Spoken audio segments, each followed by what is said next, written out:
c'est une joie de te rencontrer aujourd'hui. Oui, merci. Dans ton atelier, du coup on est levé dans ton atelier à défaut d'extérieur par la journée pluvieuse, mais du coup on est vraiment en intimité là dans ce bel atelier. Oui, alors c'est vrai que ici c'est vraiment une bulle, hein. C'est ma bulle, mon endroit, effectivement. C'est même beaucoup plus qu'un lieu de travail en fait. C'est vraiment un cocon, effectivement. Oui. Sécurisant et où je peux pleinement faire ce que j'ai à faire, être complètement moi-même et puis sans perturbation extérieure. Ouais. Donc bienvenue. Merci beaucoup, merci beaucoup. Tu as envie de nous parler, alors du coup ton expression à toi, essentiellement c'est quoi? La peinture, effectivement. Ça a longtemps été le dessin. Et puis après, depuis enfant en fait, depuis toujours. Et puis après, j'ai suivi quelques cours de dessin. Puis après, quand j'ai commencé avec la couleur, alors effectivement, ça a été waouh. Et depuis, j'ai jamais arrêté en fait. Vraiment persévéré dans cette peinture. J'ai fait plein d'apprentissages, plein d'essais, essayer plein de choses, plein de techniques. C'est vraiment tout un chemin en fait. Parce qu'il y a la technique, mais il y a aussi l'expression. Donc, moi j'ai commencé par la technique, et puis à un moment donné, quand il faut après vraiment trouver sa propre expression, au-delà de tout ce que notre mental nous met comme barrière, comme blocage, comme difficulté et tout, pour aller au-delà de ça, des fois ça peut être un chemin effectivement. Et voilà, j'ai fait plein de choses vraiment pour arriver à trouver vraiment ce qu'il y a là, et puis à le faire sortir sur la feuille en fait, et puis pour arriver au final à être là aujourd'hui. Voilà. Génial. Puis comment t'as senti alors qu'à un moment donné, waouh, c'était ça, le truc, comment ça s'est manifesté? Ouais, c'est une bonne question, parce que c'est tellement un peu petit à petit, puis moi je suis tellement intuitive, donc en fait c'est peu de la réflexion et beaucoup de l'élan, beaucoup du cœur, beaucoup de... Je crois que je sais, enfin c'est juste des avancées, et puis des fois on prend un autre chemin, on passe par ailleurs, on essaie d'autres trucs, mais en fait c'est ressentir ce qu'on a vraiment là, et puis ça vient, ça pousse, quoi. C'est comme une vague, en fait, un courant, un flux, voilà, et puis qu'il faut juste suivre. Pour moi, c'est un peu quand on écoute son âme, en fait, et puis que du coup, on est poussé dans une direction, parce que c'est ça, c'est là qu'est notre place, finalement, et puis que notre façon d'œuvrer, en fait, dans le monde, je pense. Je pense qu'on a tous une façon d'œuvrer avec nos qualités et ce qu'on a à faire. Et puis quand on écoute, voilà, il y a cet élan. C'est ça. Et puis ça s'explique pas forcément avec des mots en fait. Non, en fait, ou ça s'explique, mais après ça se réfléchit du coup. Comment l'expliquer pour que ce soit bien compris. Donc. Traduit quoi. Voilà. Mais c'est vrai que c'est aussi quelque chose, comme je te disais depuis enfant, que j'ai toujours aimé, j'ai toujours été dans ma bulle, dans mon monde, j'ai toujours aimé les images, aimé dessiner, donc voilà, comme d'autres aiment la musique. Voilà. Ouais. C'est un art quoi. Oui, c'est ça, l'âme qui résonne avec. Oui, effectivement. Ouais, l'âme. Ouais. Alors tu disais ça a bougé, ça s'est transformé au fur et à mesure, ça s'est peut-être confirmé, précisé, etc. Et puis là on a justement des œuvres magnifiques qui sont là. Et comment elles sont nées celles-ci, et peut-être tu peux nous dire comment sont ces étapes quand elles prennent forme en fait petit à petit, comment ça se déroule? Alors ça c'est une série que j'ai commencé parce que j'avais envie d'aborder le féminin sacré dans les spiritualités, les diverses spiritualités ou les mythologies. J'avais commencé déjà, j'en avais fait d'autres avant sur certaines déesses, et puis c'était pour aborder les archétypes. Et puis en fait, j'ai continué là-dedans, mais de façon un peu plus... en travaillant un peu plus le côté énergie, en fait. Et pour aboutir à un processus, en fait, vraiment de création, en fait. Ça a évolué, vraiment ça a évolué. Et puis pour celle-ci, c'est vraiment... je pose une intention. Déjà pour moi, il y a l'intention de travailler avec telle ou telle énergie. Ici, Mère Marie et puis Kuan Yin. Donc déjà, il y a poser l'intention de faire ce travail-là. Ensuite, pour moi, il y a le travail sur moi-même déjà, pour être dans un état d'être qui soit vraiment adéquat pour peindre. C'est sûr que c'est pas l'idée de peindre en étant perturbé. En fait, pour moi, l'important c'est d'être suffisamment centré, aligné, et vraiment dans une ouverture, et puis que ça passe comme ça en fait, et que ça aille dans mes mains, dans la toile. Donc je commence par méditer, vraiment faire tout ce travail, même purification, etc. Ensuite, je pose l'intention de travailler sur cette énergie-là, et puis je laisse venir. Et je réfléchis pas, donc je sais pas du tout ce qui va ressortir de ça. Je prends mes couleurs, je prépare ma peinture, donc j'utilise les pigments en poudre, et puis je les prépare au fur et à mesure.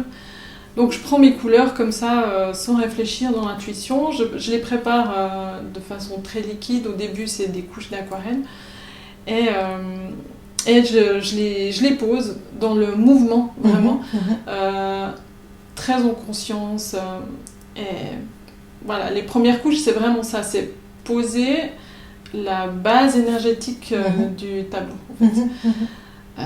Donc après, ça se fait en plusieurs fois, puis je dois attendre que ça sèche, puis je reviens une autre fois, etc. Et après, je prends la tempéra à l'œuf, donc c'est déjà un peu plus gras, c'est déjà un peu plus dans la matière. Et pareil, je continue le processus, je pose les couleurs dans l'intuition sans réfléchir, et il commence à y avoir des choses qui se passent sur la toile, des choses qui apparaissent. Et petit à petit, c'est là que je commence à avoir des formes, ou avoir vraiment quelque chose que je peux voir. Et après, il y a les couches de peinture à l'huile. Et là, vraiment, ça prend corps, en fait. La peinture à l'huile, c'est la matière. Et c'est vraiment la dernière étape, c'est là vraiment que ça vient pleinement dans la matière, que je travaille beaucoup plus ce côté plus figuratif aussi, en fait. Donc c'est tout un processus j'ai envie de dire, de descente finalement. En lien avec la matière, d'abord très liquide, qui prend de plus en plus de consistance, et puis au final, c'est voilà, le corps, quoi. J'appelle ça le corps, la dernière étape, parce que c'est ça finalement. Donc on pourrait dire ça œuvre sur différentes dimensions. Ouais, c'est ça. Et du coup, toi, tu vis, comment dire, un processus alchimique ou en tout cas un processus évolutif ou initiatique. Oui, je pense, parce que je le travaille direct. Par contre, c'est immédiat. C'est vraiment dès les premières couches que je sens dans le corps un peu ce qui se passe, comment ça travaille, cette énergie, qu'est-ce qui se passe chez moi. Et puis, une fois que cette étape, c'est très rapide, c'est vraiment dès les premières couches, et puis que je sens ce qui se passe, j'ai les informations qui viennent, etc. Et puis, effectivement, après, ça continue sur la toile. Puis après, quand je suis vraiment dans les dernières couches, à travailler plutôt le figuratif, là, je dirais que je peux me permettre d'être un peu plus dans le mental et dans la technique, parce que justement, j'ai vraiment, quand je suis au final du tableau, c'est que j'ai largement assimilé tout ce qu'il y avait eu. Effectivement. Et que du coup, je je suis dans autre chose. Je suis bien plus dans la matérialisation, effectivement. Oh, super, dis donc.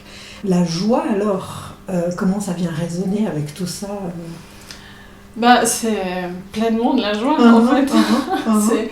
C'est tellement ça, parce que même, je pense le fait de me sentir tellement alignée avec ce que je fais, je pense que quand on est vraiment à l'écoute de soi-même et puis qu'on fait ce qu'on a envie de porter, ce qu'on porte dans le cœur, ce qu'on vibre, et puis qu'on se sent juste avec soi-même, quand on fait les choses, je pense que c'est... Enfin, moi je trouve que c'est une grande joie, vraiment. Je passe cette porte, j'arrive ici, et je suis dans la joie. C'est vraiment, comme on disait tout à l'heure, ton cocon, ton havre, et tu te sens en sécurité pour y aller complètement. En fait. Oui. Et c'est une joie profonde, en fait. C'est une joie de l'âme. Je trouve qu'il y a différentes joies. Il y a aussi d'autres joies que je ressens, disons, plus liées à l'enfant intérieur, quand je suis avec les enfants, par exemple, ou qui est plus... je dirais, légère, et puis un peu plus pétillante. Tandis que là, ça, c'est une autre joie. C'est vraiment une joie profonde et paisible. Et la joie de l'âme, en fait, je pense, de réaliser ce qu'il y a réalisé, en fait. De sentir que tu es vraiment... comment dire, dans l'intimité, quoi. Oui, effectivement, puis dans cette justesse de chemin, parce que finalement, on peut réfléchir on peut chercher longtemps son chemin, puis c'est pas toujours facile d'arriver là où on sent que c'est juste. Et quand on arrive là, je pense que c'est une grande joie. Génial.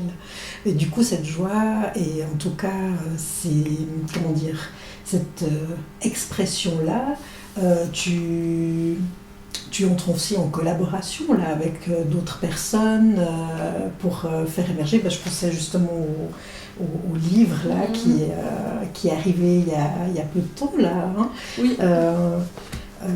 Comment c'est pour toi ces rencontres, justement, comment se produisent ces rencontres de dire tiens, c'est ensemble qu'on va faire quelque chose encore une fois, c'est assez dans le flux de la vie, en fait. Là, par exemple, Catherine qui écrit ce conte, Vous avez dit sorcière, je la connais depuis longtemps. Et ça fait longtemps qu'elle conte, qu'elle écrit. Et puis, je sais même plus comment ça se fait, mais c'est un jour en discutant. Enfin, tiens, j'aime ce conte, est-ce que ça te dit, je fais des illustrations et tout. Oui. C'est fluide, en fait. Et puis... c'est vrai que de rencontrer, je pense que c'est important là, actuellement de créer des choses ensemble entre différents artistes, ou de se mettre ensemble, d'unir nos capacités et puis la façon dont on œuvre, de créer une synergie, en fait. C'est aussi le but du collectif d'art révisionnaire dont je fais partie, de se mettre ensemble, de créer ensemble, du coup d'augmenter cette vibration, en fait, d'avoir un autre impact, et puis on est plus fort ensemble, en fait. Et je trouvais que c'était vraiment moi j'ai eu l'occasion de venir voir et de sentir les vibrations, franchement, chapeau, quoi, parce que ça exprime vraiment ça. Vraiment, c'était puissant et on sentait que tout le monde était là avec cette même envie de faire ensemble, et puis je crois que ça part vraiment du cœur, quoi, si on peut dire le cœur du cœur, vraiment. Oui, puis je pense que déjà l'art en soi, c'est fort, c'est beau, c'est puissant, c'est beau, pas toujours, mais il y a différentes formes d'art. Voilà, c'est Après, il y a différentes formes d'expression. Mais ça doit toucher quelque chose dans celui qui regarde, en tout cas, d'une façon ou d'une autre. Exactement. Et puis c'est vrai que moi, j'ai vraiment ressenti fortement cet appel à faire quelque chose de positif, de lumineux. Parce que c'est conscientiser ce qu'on fait. Et je pense que c'est important. Quand on matérialise quelque chose, de prendre pleinement la mesure de ce qu'on est en train de faire, de ce qu'on est en train de matérialiser, parce que justement ça va impacter les autres, ça va impacter les lieux, et je pense que c'est important de se dire qu'est-ce que je laisse là dans ce lieu comme trace, comme énergie, comme vibration. Et ça, c'est vrai que moi je dis, mais qu'est-ce que vraiment j'ai envie de laisser dans les lieux ?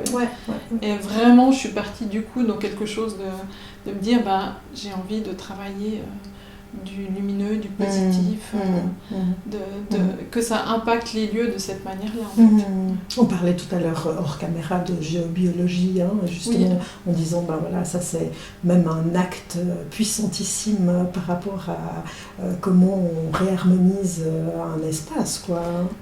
Effectivement. C'est par rapport à la géobiologie, c'est vrai qu'en allant dans des appartements, j'ai pu voir toutes sortes d'œuvres d'art et puis effectivement ça m'a bien fait réfléchir, j'ai été touchée et là je pense à même au-delà, je pense que là c'est encore plus, je dirais même ces toiles-là, je dirais même de les utiliser vraiment pour méditer en fait. Parce que... Il y a quelque chose d'universel. Ça va encore au-delà, je trouve, de faire un tableau pour harmoniser un lieu. Pour moi, il y a quelque chose encore de plus fort. C'est vraiment le lien ciel-terre et voilà, toute l'expression. Et pour moi, comme je te disais, moi j'en ai une qui me touche particulièrement. Je les trouve toutes très belles, mais de nouveau, ça résonne avec ce que ça doit résonner. Et c'est vrai que quand je me connecte là, on sent que ça vient parler à l'âme. Et tu te dis, mais voilà, on va converser ensemble parce que ça vient révéler des choses, ça vient réveiller des choses, je pense. Ça vient même transmuter des choses, etc. etc. Donc, absolument. C'est puissant, en fait. C'est ici, mais c'est partout ailleurs, en même temps.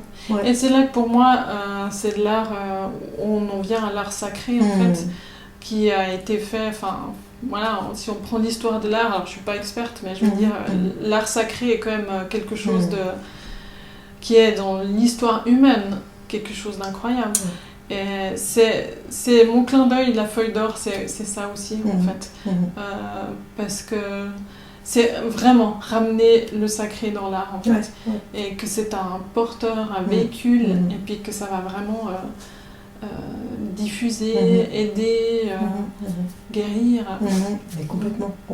Et d'ailleurs, quand on voit des anciennes œuvres, on va dire, c'est comme ça qu'on reconnaît, disons que si c'est d'ordre sacré ou pas, en fait, on va dire, peu importe, mais c'est comme si maintenant il y a vraiment quelque chose, on sort de la distorsion qui a pu y avoir des fois et on remet ce sacré au centre.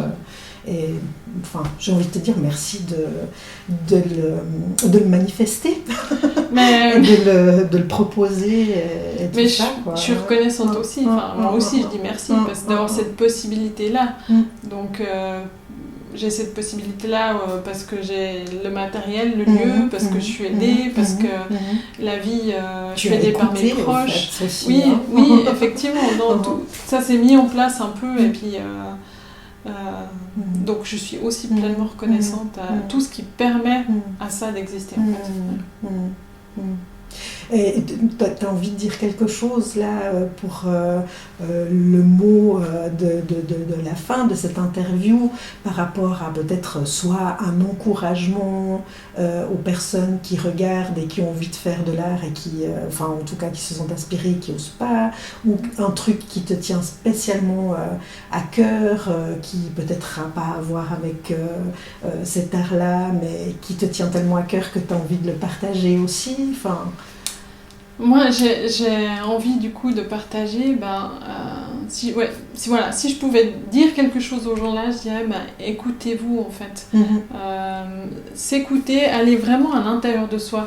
Ce qui n'est pas forcément évident parce qu'on doit traverser pas mal de couches, des fois de schémas, des couches culturelles, des barrières, mais ça vaut la peine. Ça vaut la peine d'aller traverser tout ça et puis pour aller vraiment au centre, voir ce qui se passe, voir ce qu'il y a, voir ce qu'on est. Et puis d'oser, oser faire le pas, même si c'est pas toujours facile, ma foi, mais ça vaut la peine. Mais oui, et puis c'est un chemin, et puis la difficulté fait partie du chemin, et ça me fait grandir et tout, donc oui, moi j'aime accompagner les gens aussi, des fois, dans certaines, dans certaines circonstances, et pour aller à la rencontre de soi, en fait, je pense que de soi, de sa conscience. C'est belle retrouvaille. Oui. Magnifique. En tout cas, merci infiniment pour ton accueil et tout ce que tu as pu nous exprimer là, c'est cadeau. Merci infiniment.